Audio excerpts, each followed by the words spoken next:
What's up, everybody? Joe White here, and we are here to talk about NXT Heatwave. It just wrapped up a little while ago. I got to admit, I thought this pay per view, or this PLE, if you will, was pretty darn good. As my phone goes off in the background. Um, Give me one. All right, sorry about that. Um, this came from Toronto, Canada, and I will give the Canadian crowd their props on this one. This is proof of why they need to get the heck out of that performance center. Bottom line, and sorry, it is really dry in this truck tonight. Oh man. Um, every time they go out of the performance center and the crowd behave, it proves further and further and more why they need to get the hell out of there. I'm not saying you need to go to big arenas every week. I'm saying you need to go to college campuses. NXT is going to be the college man's wrestling, if you will. This is going to be the one where you go to the local college gymnasium. The Siegel Center in Richmond, Virginia comes to mind because I'm not saying that you need to go to 10,000, 8,000, 5,000 seat arenas, but you need to get the heck out of that performance center. It definitely bogs down the look of the product now. It bogs down the feel of the product when you have the same people sitting there week after week after week. It just, if they were going to Full Sail still, at least Full Sail looked like an actual arena with the big screen hanging down and everything like that. I miss them being in Full Sail compared to the Performance Center. Let's get into this here. Carmen Petrovich and Ariana Grace defeated JC Jane and Jasmine Nix by pinfall in the pre-show. Ariana Grace, of course, the daughter of Santino Marella, who is, so she's a Toronto native, as is Carmen Petrovich. So they got the win here. I like Ariana Grace. I like her gimmick. I think that, sometimes she plays it a little bit over the top, but look at where look at her pedigree. Oba Femi defeated Wes Lee by pinfall, and Lee can never challenge for the title as long as Femi is champion.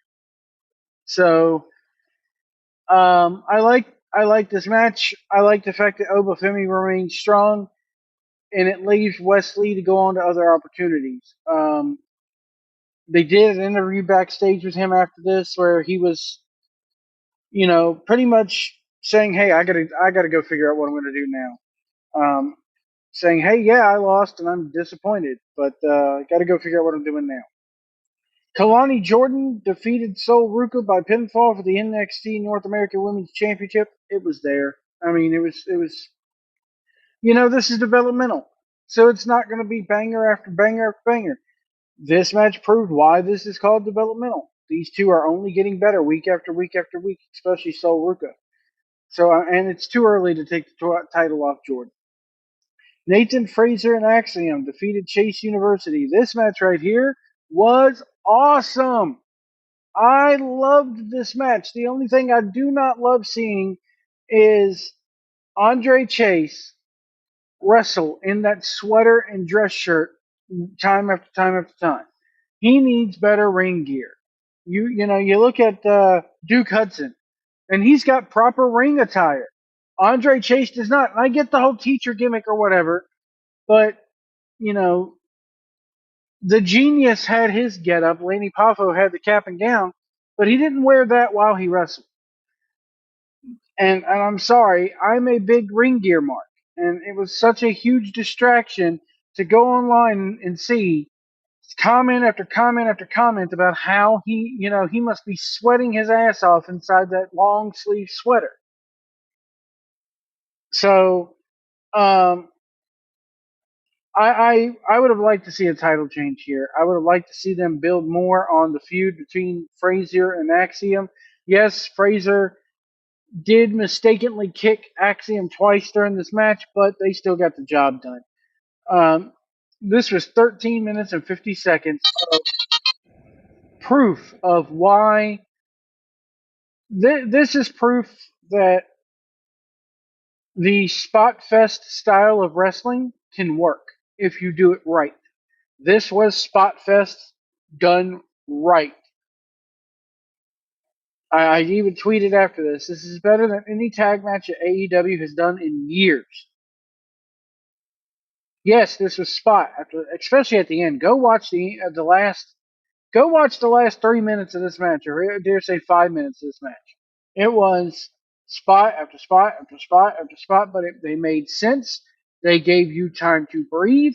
They gave you time to take it in. See a hail on the outside is always a joy. Um, Riley Osborne is there. He's coming into his own.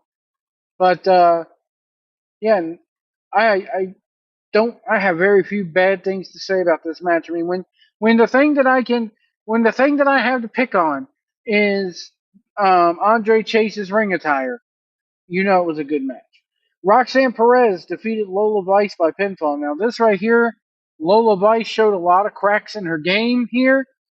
Uh, Roxanne Perez was pretty much flawless in this match. Um, the finish ended up getting botched. She was supposed to give her at least two pop rocks in a row, and Lola Vice botched the second. I know that it's hard to do those moves one after another in a row like that, but come on. If you don't think you can do it, don't do it. Don't, you know. Finally, Roxanne Perez finally grabbed her ass and been like, hey, and was like, hey, you're going over, so do it. And, you know, um, curious to see no Julia at the end of this. A lot of wrestling websites, 2 or 3 weeks ago, were saying Julia is going to appear. Julia is going to appear. And then in the last week or so, since she's had her surgery on her hand, people are going, oh, she's not appearing. She had this surgery long before you guys were sitting there saying that she was going to appear.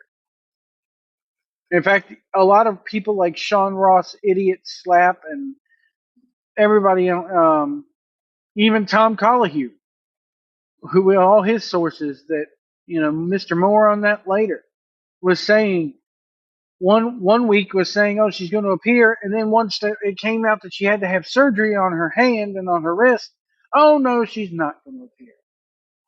It's called you guys didn't know for sure in the first place. So she was injured well before the rumors started. Ethan Page defeated Trick Williams, Javon Evans, and Sean Spears in a fatal four-way match. I loved this match. 5 freaking stars, especially for the finish. The finish alone deserves 5 stars. You kept having the dynamic between Trick and Javon. This Javon Evans is going to get himself killed if he does not slow down. Dude, you don't need you don't need big move after big move like that. I'm sorry. He's a good worker. He's getting through on his personality alone. Hey, man. I love the promo that they cut to him where he was standing outside the arena going, 6 months ago I was on the indies. Now look at me. I loved it. He's a good talker when he can take his time. But in the ring, this guy's going to end up killing himself.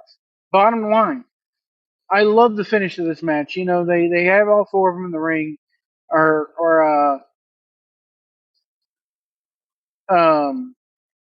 Spears is on the apron. All ego, Ethan Page tries to give Javon Evans the razor's edge. Evans slips off the back. Trick comes flying in, accidentally nails Javon Evans with a trick shot. Evans goes into Spears, knocking him down. And then he kind of just rebounds off the ropes, head clocks him, and gets laid down on his back. Meanwhile, while that's going on, Williams hits Ethan Page with a trick shot, which then causes Ethan Page to fall on top of an already down Evans.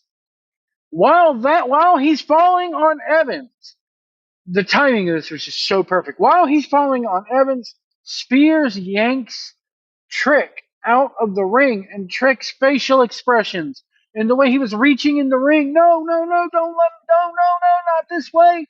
And 1, 2, 3, Ethan Page covers, however it be accidentally, covers Javon Evans, and Ethan Page is your new NXT champion. Trick Williams is beside himself. Spears is laid out over in the corner of a barricade. We have a busted up announce table because there was a spot in the match where Evans was going to springboard from the outside of the ring that faces the side of the ring that faces the announce table. He was going to springboard from there into the ring, but Trick Williams pretty much is like, "Look, kid, I got to do this. It's my title on the line." Gives him the old pie face. Evans flies back. Javon Evans has to have a broken rib or two. There's no way around this because the side of his body, kind of like his waist, pretty much fell onto the edge of that table. But it broke. He went through, and but the finish though, the finish was, my God. Whoever came up with that finish. Uh, God, it's late.